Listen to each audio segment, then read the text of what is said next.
Pada bagian 1, kita sudah mengenal tentang tipe kepribadian anak yang koleris ya, yaitu tipe orang yang lebih dominan dalam segi kepemimpinan, yang tidak suka basa-basi, sukanya ingin cepat-cepat untuk goal pada tujuan.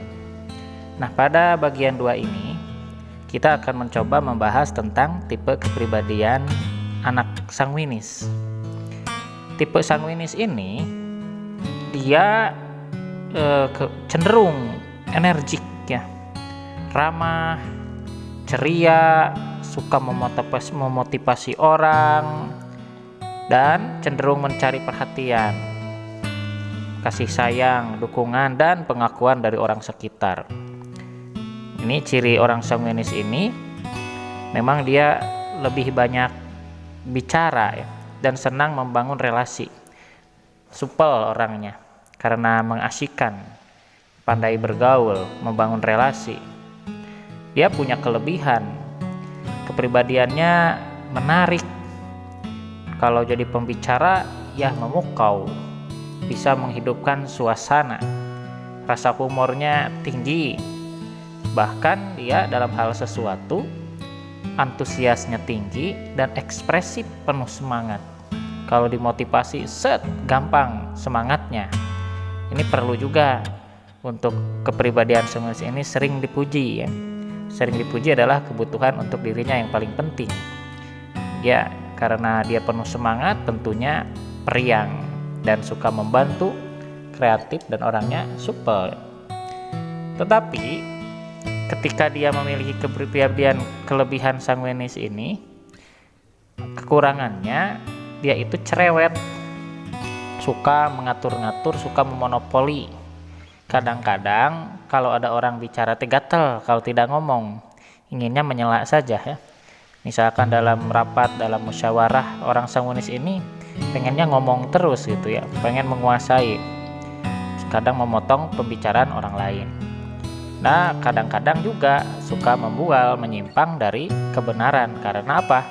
Kebutuhan dia itu adalah ingin diperhatikan. Maka secara mendalamnya, kebutuhan emosi seorang anak tipe sanguinis ini, dia butuh banget tentang perhatian, dukungan, kasih sayang, penerimaan, dan kehadiran orang-orang sekitarnya. Untuk orang sanguinis, karena butuh perhatian begitu, maka kita sebagai orang tua hindarilah memberi tugas-tugas yang membosankan, karena dia itu karakternya asik, nggak suka sesuatu yang rutinitas ya, dan nggak suka dikritik. Nah, kritiknya juga kita harus cerdas. Kritik dengan cara yang tadinya negatif itu kita ubah dengan hal positif. Misalnya si anak itu suka telat, kalau kita disebutnya kamu telat melulu, nah itu kan dia malah hancur hatinya. Lebih baik, wah nak, kamu kayaknya kalau tepat waktu kamu lebih anggun, lebih keren. Nah itu baru suka ya. Jadi diubah kata negatif menjadi positif, itu kebutuhan dia. Dan kalau instruksi sesuatu, dia itu butuh informasi yang detail. Kalau kita mau memerintah, menyuruh, maka pastikan informasinya itu detail, biar dia paham betul apa maksud tugas dari kita. Nah, maka bagaimana ketika kita menghadapi anak-anak yang punya tipe sanguinis ini? Banyak ngomong, ceria, aktif, antusias ya. Ini yang pertama adalah kenali kesulitannya dalam menyelesaikan tugas. Kalau dia sulit melakukan sesuatu, kita harus urai apa rincian tugas yang harus dia selesaikan. Bimbing oleh kita, arahkan begini caranya. Dia akan antusias. Kalau dia dicuekkan, jangan harap dia itu mau melakukan sesuatu. Yang kedua, sadarilah bahwa mereka itu berbicara tanpa berpikir.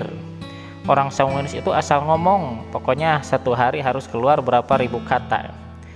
Jadi karena sering ngomong, kadang-kadang tanpa berpikir dahulu. Jadi suka menyinggung, padahal sebenarnya itu bukan menyinggung. Kita jangan baperan kalau bergaul dengan anak sanguinis. Ngomong apapun jangan terlalu ditanggapi secara serius. Nah, yang ketiga, sadari bahwa mereka itu menyukai variasi dan fleksibilitas. Tidak terlalu kaku. Kita membuat aturan rumah begini dan begitu. Nah, kita harus tegas, tetapi tetap harus punya variasi yang tidak membosankan. Kalau bisa bernegosiasi dengan baik, tujuan tetap tercapai, ya gak apa-apa. Tidak harus apa yang selalu tertulis, apa yang selalu disepakati secara kaku. Yang keempat, bantu anak sanguinis ini agar tidak menerima lebih dari yang mereka bisa lakukan. Jadi kalau kita misalkan memuji, pujilah secara rinci. Jangan terlalu berlebih-lebihan dalam hal memuji. Misalnya, ketika mengerjakan PR dengan baik, sebutkan dengan detail. Nak, terima kasih. Kamu sudah menyelesaikan PR-nya dengan baik. Kamu bertanggung jawab. Nah gitu. Jadi jangan melebihi dari apa yang dia lakukan. Khawatirnya dia melayang-layang, jadinya sombong. Nanti gampang jatuh yang begitu. Yang kelima, ya puji atas apapun pencapaiannya. Dia itu kebutuhannya kan penghargaan. Berilah selalu penghargaan. Ini kebutuhan yang paling mendasar bagi anak sanguinis ini. Dia itu sangat butuh penghargaan. Apapun kita harus antusias dengan mimik muka yang memberikan emosi yang membuat kita itu bahwa perhatian sama dia gitu ya. Jangan datar gitu ya. Dia nunjukin sesuatu, ngomong sesuatu, wah kita buatlah ekspresi yang menyenangkan dia gitu. Lalu yang keenam, ingat, ini pesan yang harus penting. Anak sanguinis ini gampang emosi. Jadi gampang emosi, tapi ya walaupun gampang, emosinya itu sebenarnya sesaat sih. Dia keluarkan unek-uneknya semua, marah, tapi setelah itu nanti dia bisa gampang baikan lagi. Jadi enggak pendiam. Nah ini yang berbahaya itu adalah tipe yang pendiam. Sekali emosi awet gitu ya marahnya. Tapi kalau orang sanguinis, insya Allah dalam marahnya tidak terlalu awet. Biasa langsung kembali seperti semula. Dan yang terakhir, buatlah atau berilah dia hadiah di event-event tertentu. Itu akan mengesankan ya. Bagi anak sanguinis, kita tahu misalkan ada hari bersejarah bagi dia, kasih kejutan. Nah itu membuat kesan yang indah, apalagi dari seorang orang tua. Kalau ada apa-apa, jangan dikasih tahu dulu, mendingan kejutan, biar dia punya kesan bahwa orang tua itu sangat sayang pada dia. Nah ketika hatinya sudah terbeli, maka diarahkan apapun, ini cenderung akan lebih mudah anak sanguinis ini. Karena dia tahu bahwa orang tuanya itu penuh cinta dan kasih sayang dan sangat memperhatikannya. Sehingga dia malu kalau dia tidak mengikuti apa yang diinginkan orang tua selama dia mampu. Dia akan berusaha.